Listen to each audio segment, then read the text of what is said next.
Então, eu quero pensar com vocês hoje sobre o sonho e a aparência de uma família perfeita. A imperfeição familiar é um fato que a Bíblia não esconde, e ela mostra com detalhes. Onde você abrir qualquer família das Escrituras, você vai encontrar a imperfeição. Sua família não é perfeita, a minha nunca foi, e assim como as famílias dos homens de Deus também não foram. A queda de Adão e a entrada do pecado no mundo mostra essa imperfeição até mesmo na vida dos homens mais consagrados, daqueles que realmente se entregaram ao Senhor, daqueles que se doaram para servir ao Senhor. A história das famílias da Bíblia, ele estabelece um axioma, ou seja, uma sentença para as demais. Toda família possui defeitos, e isto é visto desde o princípio da história humana. Isso é muito claro nas Escrituras. Gênesis nos mostra dois hábitos desenvolvidos ao longo da história. Começa lá em Gênesis, e esses maus hábitos têm sido desenvolvidos ao longo da história humana. O primeiro é o ato de mentir. O segundo é o hábito de ter filhos prediletos. Observem que essas duas coisas, elas acompanham a vida das famílias na terra: a questão da mentira e a questão dos filhos prediletos. Observem o seguinte: Adão mentiu, Eva mentiu, Caim mentiu, Abraão mentiu, Isaac mentiu, os irmãos de José mentiram. Então é uma prática, tornou-se um problema a questão da mentira no meio da família, e assim por diante. Abraão, se vocês olharem, ele teve um filho predileto, Isaac teve um filho predileto, Jacó teve um filho predileto. Então, esses defeitos que aparecem nessas famílias da Bíblia, eles foram tantos que causam uma espécie de vergonha para o cristianismo. Então Deus não esconde isso. Até mesmo os escândalos dentro da igreja, o Senhor Jesus Cristo disse que é necessário que venham os escândalos. Por que é necessário? Com os escândalos vai se mostrar quem é quem verdadeiramente. Mas ai daquele pelo qual vem o escândalo. Então esses defeitos dentro de casa, dentro das famílias, aparecem aí a todo momento. Observem que Adão e Eva, eles não assumiram a culpa pelo pecado. Um ficou jogando a culpa para o outro, não é? Deus cobra de Adão, o líder, presta atenção, cabeça da família, e ele diz: a mulher que tu me deste me enganou. E Deus vai com a mulher e ela diz: olha, a serpente me enganou. Aí a serpente olhou para o lado, coitado, não tinha mais ninguém para botar a culpa, ficou com ela, né? Mas o Adão pulou fora e a Eva também pulou fora. Então ambos não assumiram a culpa pelo pecado que cometeram. Cada um tentou jogar a culpa em um outro, nenhum assumiu a responsabilidade, e isso afetou o caráter geral de toda a humanidade. Abraão, ele aceitou a sugestão de Sara para engravidar a jovem Agar e gerou Ismael.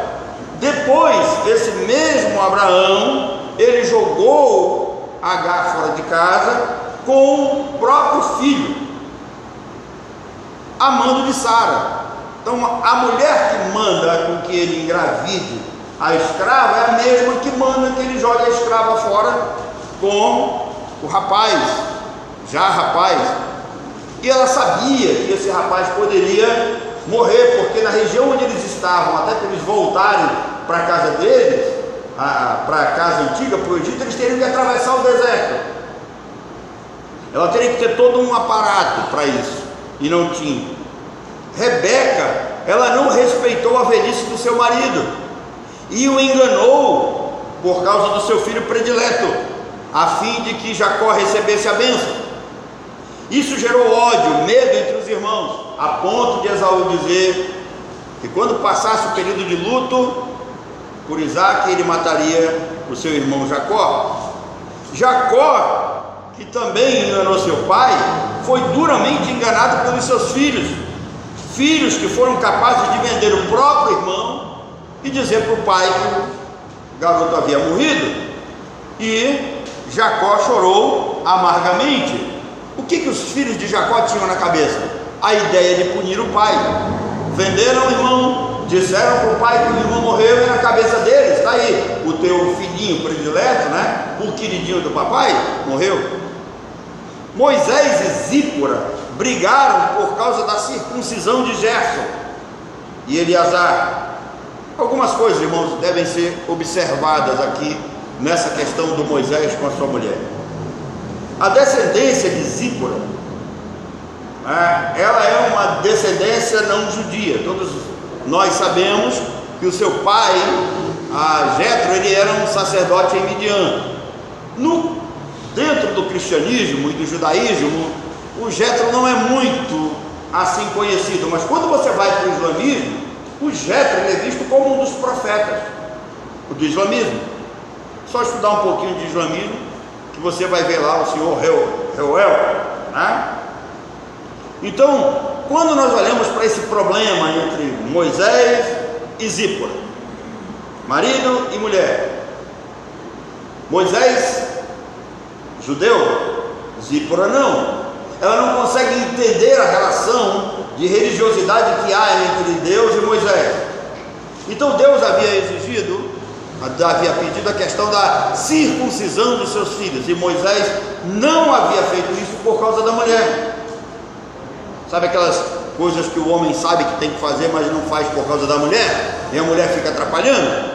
Aqui está uma questão.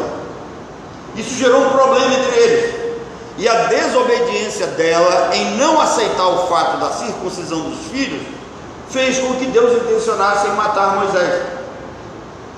Então, a desobediência de Zípora quase causou a morte do seu marido. Segunda coisa a observar aqui: o seu temperamento agressivo causou violência psicológica nos filhos, porque quando ela vê a situação negra, difícil, o que ela faz? Ela mesma circunda os filhos, num ato extremamente grosseiro.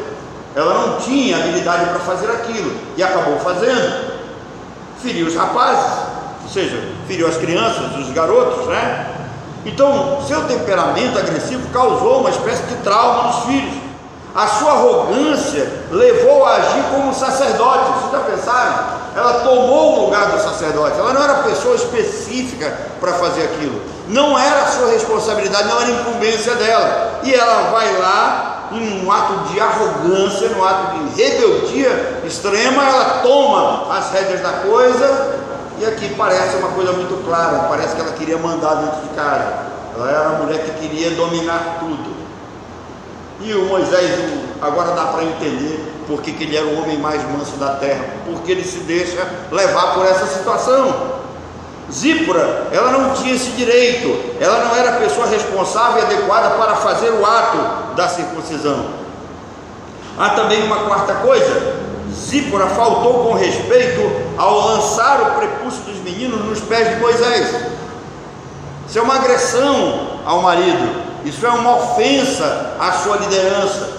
Isso eu estava dizendo para ele: olha, você para mim não vale nada, eu não respeito a sua liderança. Você pode ser líder lá para suas negras ou para quem você quiser, mas para mim não, para eu não. Então isso é um ato de que uma mulher sensata, que sabe a sua posição dentro de casa, não deve tomar. Uma outra coisa: Zípora abandonou o marido por não concordar com a sua liderança. Quando esse fato todo acontece, que ela corta o prepúcio dos meninos, joga aos pés de Moisés, desrespeita Moisés, ela voltou para a casa do papai, voltou para os cuidados do papai, abandonou sua casa, abandonou seu marido, abandonou seus filhos. O seu coração medianita não conseguia entender a circuncisão. A maneira como ela agiu mostra uma mulher prepotente, dominadora, que não via o marido como um eleito de Deus sobre ela, como alguém que Deus havia colocado como cabeça sobre ela. E E isso gera um problema dentro de casa, porque não se confronta um líder, não se interpela um líder. E essa é uma das razões pelas quais nós temos famílias imperfeitas, que grande parte das mulheres não conseguem entender o seu papel dentro de casa, dentro do lar, e algumas querem ter uma atitude discípula. Então ela se achava superior a ele, e sabem qual a consequência disso? É possível que toda aquela insegurança de Moisés, todo aquele problema que Moisés tinha para se comunicar, a sua timidez, né? Alguns dizem que ele era gago, eu não creio nisso, sejam problemas psicológicos gerados pelo jugo desigual, gerado por problemas em casa. Quantos homens são retratados, são introvertidos? Quantos homens são tímidos? Quantos homens são tolhidos na sua liberdade? Eles não conseguem se expressar. Por quê? Porque eles não são respeitados na sua liderança dentro de casa. Da mesma forma, isso acontece com a mulher, quando ela não tem uma liderança sábia, né? E ela se coloca debaixo de uma espécie de jugo do marido, pesado, difícil, né? Essas coisas acontecem, e isso afetou grandemente o caráter de Moisés. E sabe qual é o resultado disso? Deus teve que colocar o Arão do lado dele, para lhe ajudar, para lhe dar apoio moral, para servir de boca, para falar por ele. Nós não imaginamos os problemas éticos e psicológicos que podem acontecer dentro de casa por causa de uma relação de um casal que não consegue entender qual é o papel um do outro, qual a função de cada um. Então, queridos, isso é apenas uma breve exposição das famílias da Bíblia, as famílias que nos servem de exemplo. Eu fico extremamente preocupado quando em cultos familiares, quando em pregações, com momentos como esse, quando nós comemoramos o Dia dos Pais, Dia das Mães, né? Dia dos Filhos. Tem Dia dos Filhos? Tem não, né? Deveria ter Dia dos Filhos, né? Nós vamos criar o Dia dos Filhos aqui. Vamos ser a primeira igreja a entrar para a história a criar o Dia dos Filhos, né? Porque quando nós festejamos essas datas comemorativas, parece que a negada tem um tino para só colher coisa boa. E aí a gente canta essas músicas, né? E tem aquela mais famosa, lembra qual é aquela mais famosa? Sempre canta aqui, qual é? Minha casa será uma casa? Eu duvido, querido. Não creia nisso. Cante, mas não creia nisso. Eu sei que todos nós sonhamos com isso, e o tema do sermão de hoje tem esse cunho. Nós sonhamos com um lar perfeito, nós sonhamos com uma casa onde todos sirvam ao Senhor, como disse Josué: eu e a minha casa serviremos ao Senhor. Mas, queridos, nesse mundo, e principalmente nesse momento da história, isso é praticamente impossível. Eu sei que nós temos o hábito de não olhar para os nossos defeitos, bem como nós olhamos para o defeito dos outros. Nós não olhamos muito para os nossos, mas os dos outros está assim à flor dos nossos olhos.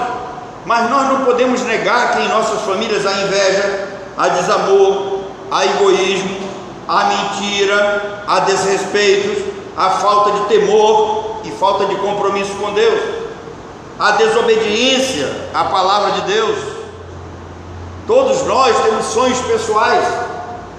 Esses sonhos pessoais às vezes afetam os pais, afetam outros irmãos, que às vezes dentro dos nossos sonhos pessoais, nós temos a ideia de querer ser melhor que o outro. Observem o texto básico. O jovem que sai de casa, ele pensa que é melhor do que aquele que fica em casa, porque ele parece ser alguém mais esclarecido, ele quer sair no mundo, ele quer viver para o mundo, ele quer curtir a vida mundana. E o outro fica em casa. E o que é problema? Quando se poderia ver um jovem feliz por estar em casa, servindo ao seu pai, usufruindo de tudo que tem, e não consegue ser feliz. Por quê? Porque ele não consegue usufruir daquilo que está diante dele, Então nós temos pessoas dentro da casa do Pai insatisfeitas. E insatisfeitas por quê? Porque não conseguem usufruir da totalidade das bênçãos de Deus. Estão sendo abençoados, têm tudo ao tempo e à hora, mas não conseguem ser satisfeitos, estão reclamando. Por quê? Porque seus corações sempre almejam algo mais. E esse almejar algo mais é que faz com que esse rapaz mais jovem saia de casa. Nós temos que pegar aquela máxima do apóstolo Paulo e aplicar para as nossas vidas. Paulo diz: eu aprendi a viver contente em toda e qualquer situação. E Paulo foi mais longe. Ele disse assim: olha, tendo a melhor casa do mundo para morar, o carro do ano para dirigir, né? E a conta bancária mais gorda da cidade, estejamos felizes. Foi assim que ele falou? Não, ele disse: tendo que comer e o que vestir, estejamos o quê? Felizes. Mas nós não estamos felizes com isso. Dentro das nossas casas, nós podemos entender que há diferenças de opiniões. Observem as famílias divididas hoje. Tem gente que tem dentro das famílias, tem gente que apoia o casamento homossexual, tem outros que não apoiam. Vou mais longe, dentro das nossas famílias hoje, tem a turma do PT e tem a turma do Bolsonaro. Graças a Deus lá em casa não tem ninguém do PT, não sei de vocês. Mas a maioria das famílias tem essas divisões, setores de trabalho. Às vezes a gente leva isso para casa. Nós temos esses problemas. Há conflito de gerações. Os jovens dizem assim: os velhos não sabem de nada, vocês estão ultrapassados, vocês não servem mais para nada, a não ser para cuidar dos filhos quando a gente vai dar uma volta. A turma vai dar uma volta e joga o filho no colo do avô, joga a filha no colo da avó. Para isso os velhos servem, mas também velhos não servem mais para nada. E aí, quando se vai ter algum tipo de diálogo, diz assim: olha, não se metam na minha vida. Só que eles esquecem que a vida não pertence a eles, e que se eles chegaram aonde chegaram foi porque alguém cuidou deles. E eles esquecem que um dia eles vão fechar o ciclo. Por quê? Porque nós começamos, né? Pai e mãe tendo que nos alimentar, limpar, trocar fralda e carregar de um lado para o outro. Nós vamos fechar o ciclo do mesmo jeito. Nós vamos terminar a vida, alguém tendo que nos limpar, alguém tendo que nos trocar, alguém tendo que nos carregar de um lado para o outro, alguém tendo que nos alimentar. Mas ainda quando o quadro pareça assim difícil, negro e sem solução, a Bíblia tem uma longa receita para isso. Não vou tratar de toda ela hoje, mas eu quero trazer algumas coisinhas aqui muito simples para nós resolvermos esse problema. Família perfeita nunca vai ter. Lar perfeito, não sonhe com isso. Isso é um sonho, isso é uma quimera, isso é uma utopia. Mas olha, primeira coisa para melhorar a vida: comece de onde você está. Não tente voltar no tempo, não tente voltar às suas ações, não tente adiantar o relógio, não tente passar a carroça à frente dos cavalos. Comece de onde você está. Não tente mudar nada nos outros. Às vezes a gente pensa assim em melhoria, a gente pensa logo em mudar a vida dos outros. Não pense em mudar a vida dos outros. Eu luto para controlar as minhas palavras e as minhas ações quanto à família do Júnior. Tenho certeza absoluta que eles não têm do que reclamar. Eu, como avô, está me metendo naquilo que eles falam, naquilo que eles fazem. Porque eu não gosto de me meter entre eles, naquilo que eles fazem, aquilo que eles falam, aquilo que eles corrigem. Eu posso discordar, mas eu não vou lá me meter, não vou lá. Eu nunca digo para ele, eu acho que eu nunca disse para a Lídia assim: olha, você tem que fazer isso com o seu filho, o Júnior, você tem que ensinar isso para o Marco Antônio. Nunca fiz isso. Eu faço de tudo para não dizer como eles devem viver entre eles e como eles devem criar o menino. Não é função minha. Como filhos, eles viram erro nos seus pais. O Júnior viu erro em mim, a Lídia viu erro no seu pai, viu erro na sua mãe, e eu não acredito que eles queiram repetir esses erros. com seu filho. Então, não tente mudar nada, deixe isso com Deus. Ele sabe todas as coisas, Deus é a pessoa mais capaz para poder fazer isso. O Senhor, Ele é o ser indicado e o mais capaz para realizar mudanças que a sua vida e que a sua família, a sua casa precisa. Uma outra coisa, agradeça a Deus por você ter uma família. Agradeça a Deus por você ter uma família. O quão difícil é você não ter alguém para dividir, você não ter alguém para pensar numa questão chamada abundância. Abundância, na filosofia, não é aquilo que sobra, não é aquilo que esbanja, mas é aquilo que se compartilha e é aquilo que se divide. A filosofia nos ensina que uma mesa abundante não é aquela que tem muita comida, mas é aquela onde as pessoas compartilham aquilo que tem com alegria e com satisfação, porque essa mesa que ela faz abundar, dela produz outros sentimentos, outras razões que nos levam a continuar juntos, a continuar nos amando, a continuar convivendo. Então, agradeça a Deus por você ter uma família. E queridos, a igreja é um projeto tão fantástico que Deus, quando Ele pega esses seres humanos sem família, Ele traz para a sua igreja e Ele faz com que esse órfão viva em família. E nós convivemos isso como família, entendemos que aqui nós somos uma grande família, nós praticamente convivemos, nós comemos juntos, nós estamos nos cultos juntos, nós desejamos estar juntos, poderíamos ser mais próximos uns dos outros. Isso aqui é resultado de família, vai ser levado essa semana.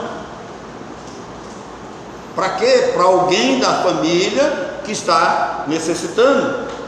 Então agradeça a Deus por você ter uma família, agradeça a Deus pelo que somos e pelo que temos. Às vezes esse desejo de querer ter mais impede que nós tenhamos esse espírito de gratidão a Deus pelo que nós temos. Mas agradeça a Deus, Ele planejou assim, você é o que é, plano dele, você tem o que tem, plano dele.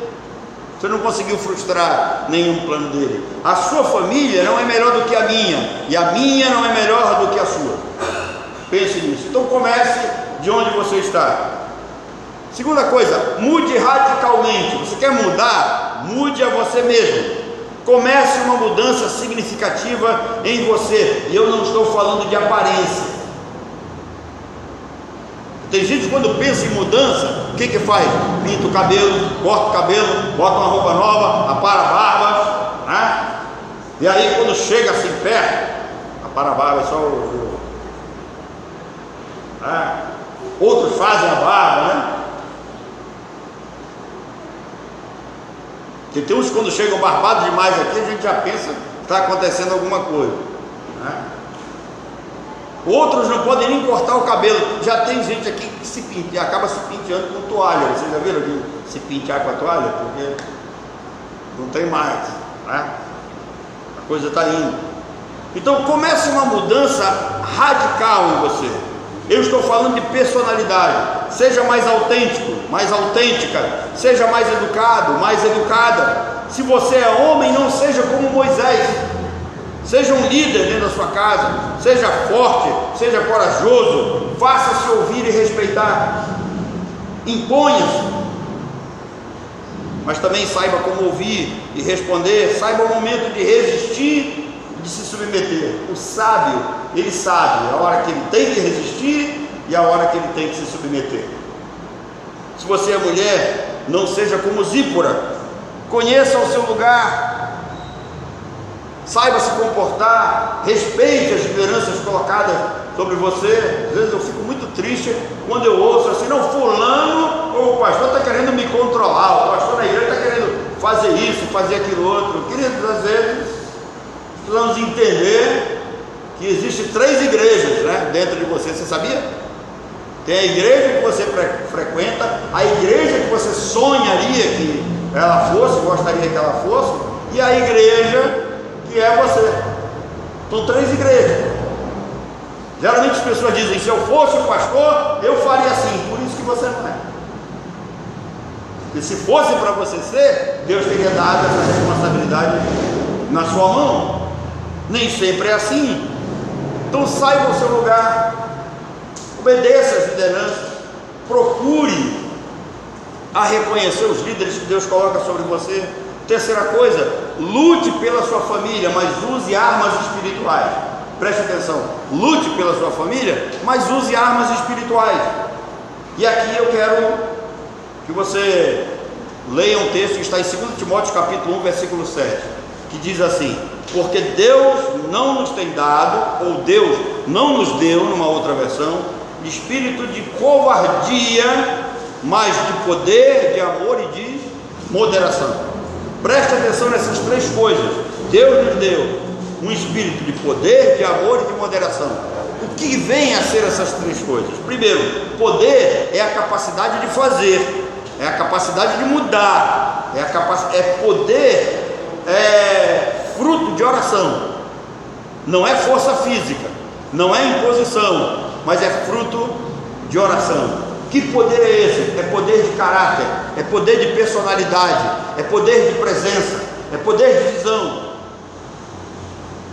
É nesse sentido. Irmãos, Paulo era um homem desse tamanho assim, pequenininho. Ele não era grande, mas quando as pessoas olhavam para ele, viam um gigante, pelo seu caráter, pela sua personalidade, pelo seu conhecimento, pela sua consagração, pela vida dedicada a Deus. Então, poder é a capacidade de fazer, de mudar. Poder é fruto de oração. É Deus quem nos dá esse poder. É Ele quem nos dá força para atingirmos os alvos imaginados por nós. A segunda arma é o amor. O amor é uma das coisas que mais nós ouvimos falar, e é uma das coisas que menos nós demonstramos. Sabem por quê? Porque o amor que nós estamos acostumados a ver é esse amor estilo Rede Globo, né? Que vê flores e borboletas, esse amor interesseiro, esse amor entre os jovenzinhos, esse amor malhação. E não é isso que a Bíblia mostra com relação ao amor, querido. Uma das piores contribuições que o PT deixou como herança para o Brasil foi o fato de que os fins justificam os meios. Entenda uma coisa: os fins não justificam os meios, mesmo quando queremos o melhor para a nossa família.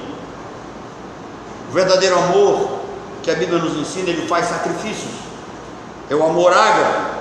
Não interfira no curso da história familiar da qual você está inserido. Seja exemplo, não tente manipular as coisas. Ame.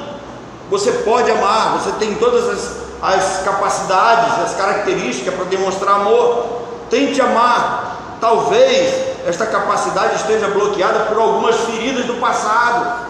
Talvez no passado você foi extremamente perseguido, maltratado, e isso está preso dentro de você, você não consegue colocar para fora. Irmãos, quantas pessoas frias que não são capazes do toque, que não suam amor e carinho uns pelos outros. Você conhece quando a pessoa é capaz disso pelo sorriso, pela maneira como toca, pelo abraço.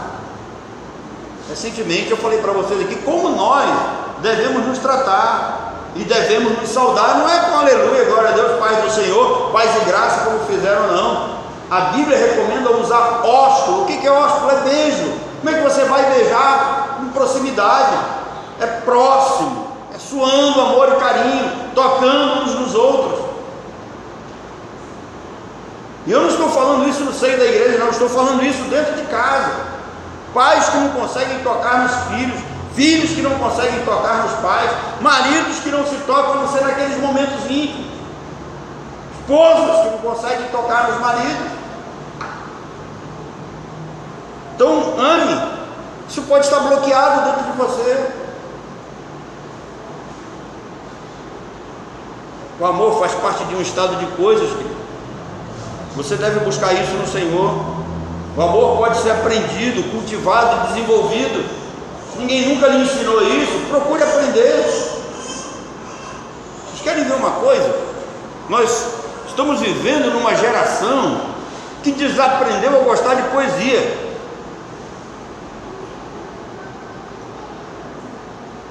É ou não é?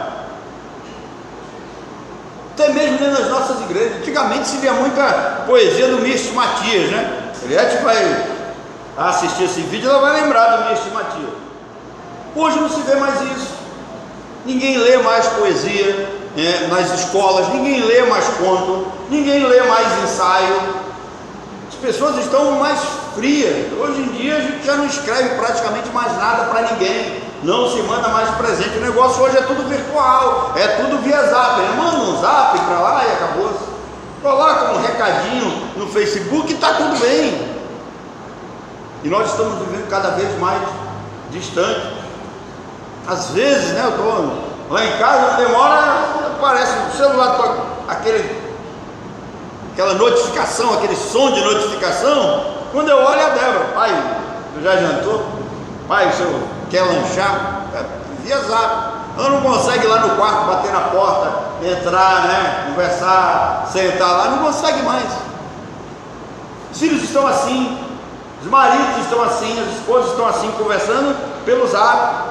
O ser humano, irmãos, eles nascem amados e muito amados. Vocês têm alguma dúvida? Vejam a Sandy falando do Caleb lá, colocando aqueles vídeos do Caleb, né? Que para alguns não tem o menor sentido, mas para a gente é tão engraçado, acho tão interessante. Ele cantando, ele canta melhor do que eu, Caleb, né?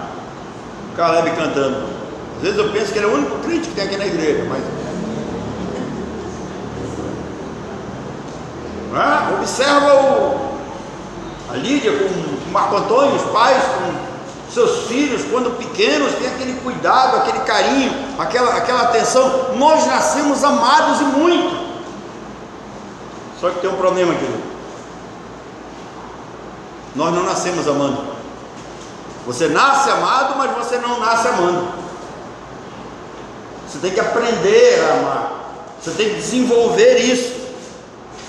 O amor é algo que está intrínseco ao ser humano, está na sua alma, mas você tem que aprender a colocar para fora. E se você não recebeu isso em casa, dificilmente você vai poder externar isso naturalmente. Então procure, aprenda, leia, né? Às vezes eu acho muito interessante algumas pessoas que quando vem O Vento Levou, lembra daquele filme, O Vento Levou? Vê aqueles filmes de tragédia, chora, derrama lágrimas, né?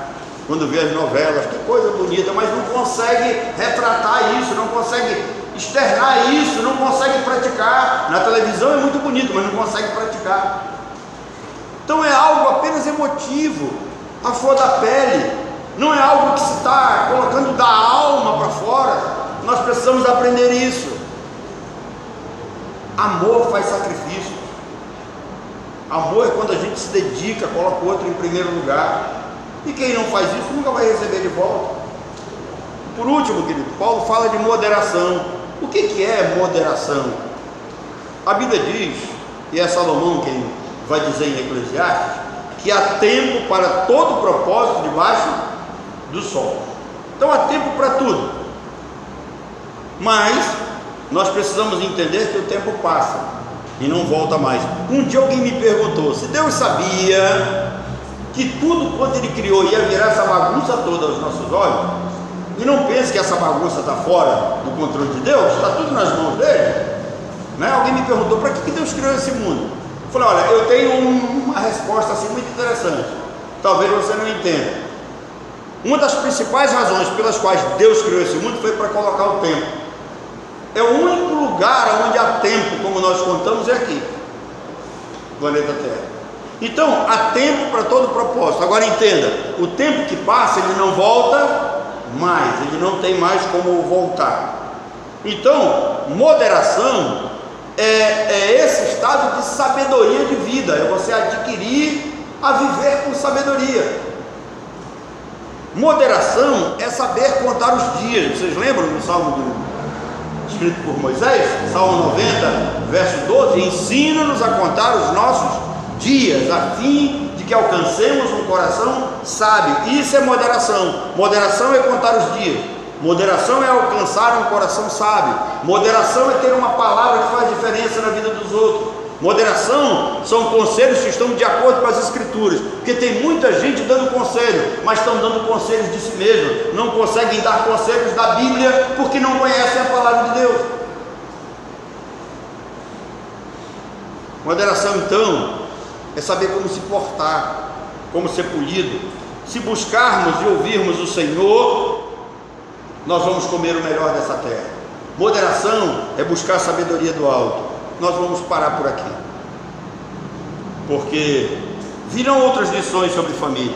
A cada domingo nós vamos estar pensando, a cada primeiro domingo do mês, nós vamos estar pensando sobre temas ligados à família. Vamos fazer uma recapitulação rápida aqui das lições, para nós colocarmos um acabamento aqui. Então, quais lições que ficam para nós? Primeiro, família perfeita não existe. Segundo, enquanto houver pecado, não tem como ela ser perfeita. O pecado será sempre um obstáculo presente nesse mundo e nas nossas vidas. Terceiro, as famílias da Bíblia tiveram seus erros, suas frustrações, mas também tiveram muitas alegrias e muitas vitórias, assim como nós também temos. Quarto, não tente mudar os outros, antes mude a você mesmo.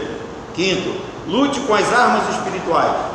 Deus nos deu um espírito de poder, de amor e de moderação. Que Deus nos abençoe.